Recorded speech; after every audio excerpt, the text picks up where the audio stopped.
Hi everybody, Stefan Molyneux from Free Domain Radio. Hope you're doing well. Just a quick update. Just as I predicted in a video I did a week or two ago, the state's attorney's office in Palm Beach County, Florida, will not prosecute Donald Trump's campaign manager, one Corey Lewandowski, for battery against the reporter Michelle Fields. This is according to sources familiar with the case. Sources are below.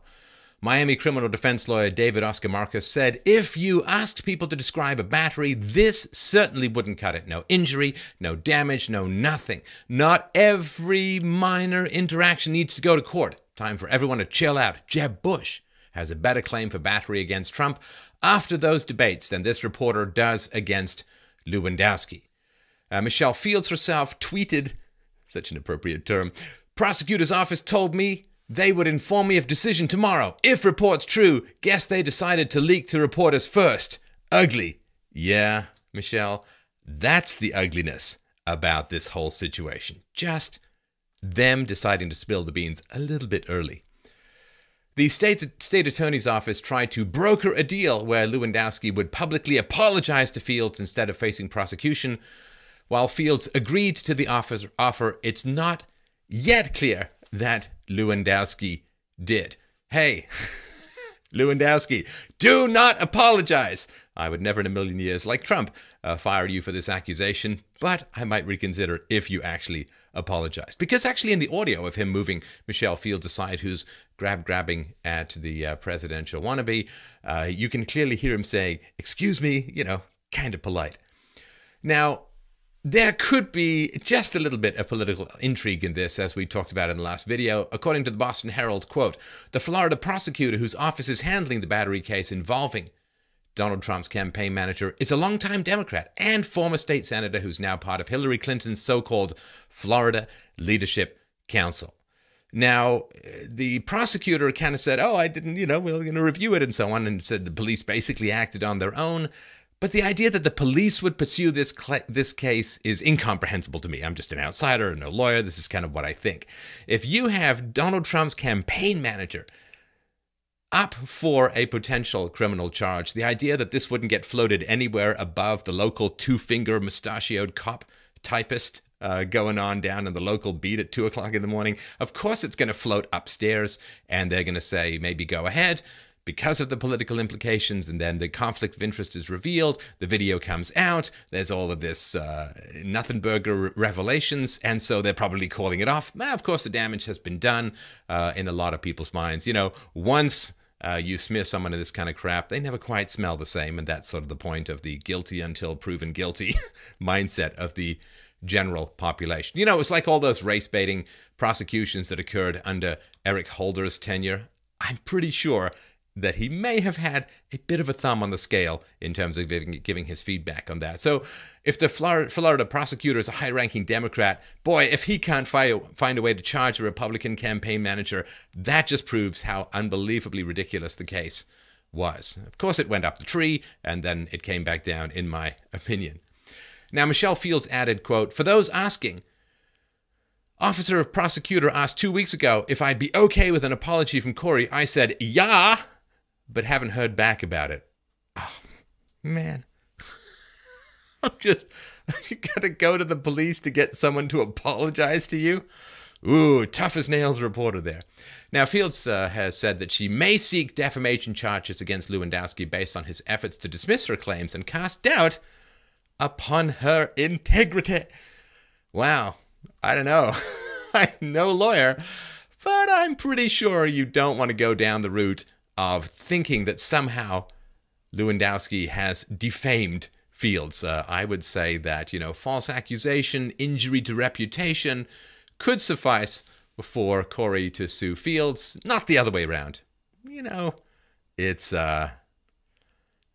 tricky, but, discovery works both ways. I'm not really sure that it's exactly the route that any sane person would want to go down, which, of course, doesn't mean anything. Now, Trump did pull a Tammy Wynette and stand by his man, right?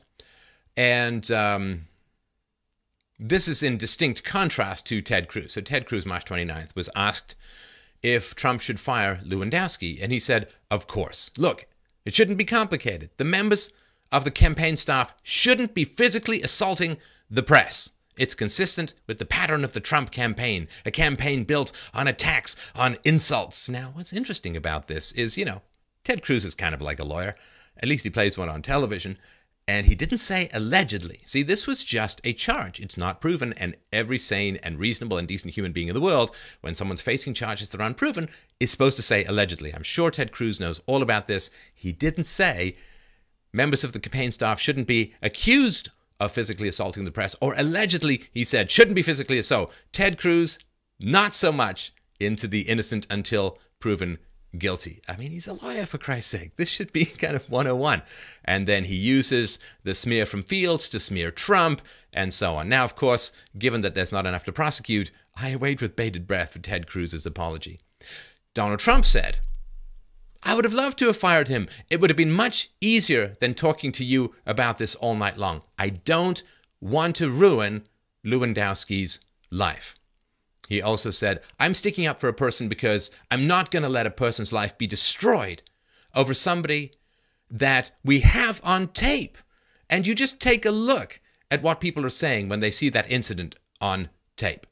He said, no jury, in my opinion, no jury would convict a man and destroy a man's life over what you witnessed. Now, I don't know about you, but I am a huge fan of loyalty, of people who stick by their own people, who bind themselves with the steel hoops of virtue and ride the storm out together, rather than, I don't know, oh, do you have a sore tooth? Let's throw you on an igloo, Inuit style, and let you float off into the sunset.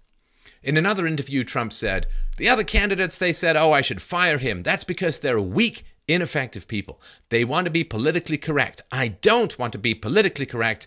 I want to be correct. Now, you just ask yourself, would you rather work for Donald Trump or Ted Cruz? Ted Cruz thinks you should be fired if there's anything negative said about you. He doesn't seem to know the difference between a charge and a conviction. And Donald Trump will stick by you even when he takes significant hits about it politically. He sticks by his people. And for a lot of Americans, they want to be Trump's people because he sticks by his people. Now, Ted Cruz, little shifty stuff, right? When Ted Cruz's staff were spreading comments about Ben Carson dropping out of the race during the Iowa caucus, and Ted Cruz blamed CNN, and this has been thoroughly debunked. It was not CNN's fault. It came entirely out of the Cruz campaign and was dishonest and very destructive.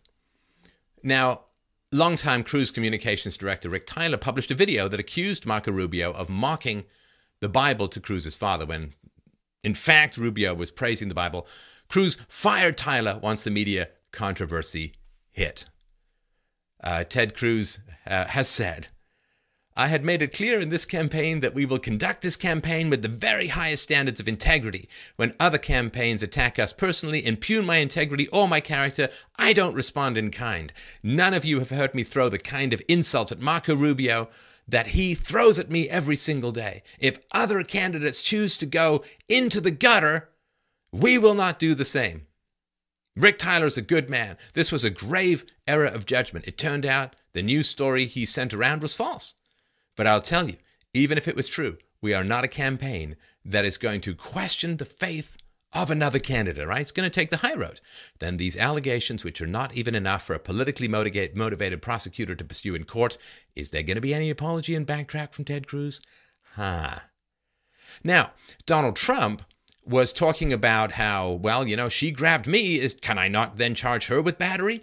And according to some law professors, they considered this a message to Dave Arenberg, right, the Florida prosecutor, from Donald Trump.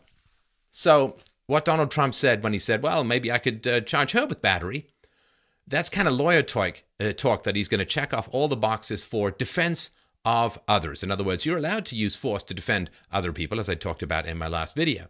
Lewandowski was using, quote, force to protect Trump. And he did so because, quote, there's heightened risk and the person bringing the battery charge is where she is not supposed to be, i.e. grabbing at past the Secret Service ring protecting Donald Trump. Now, Trump is loved by his employees. There's an old saying that no man is a hero to his butler because, the butler sees too much.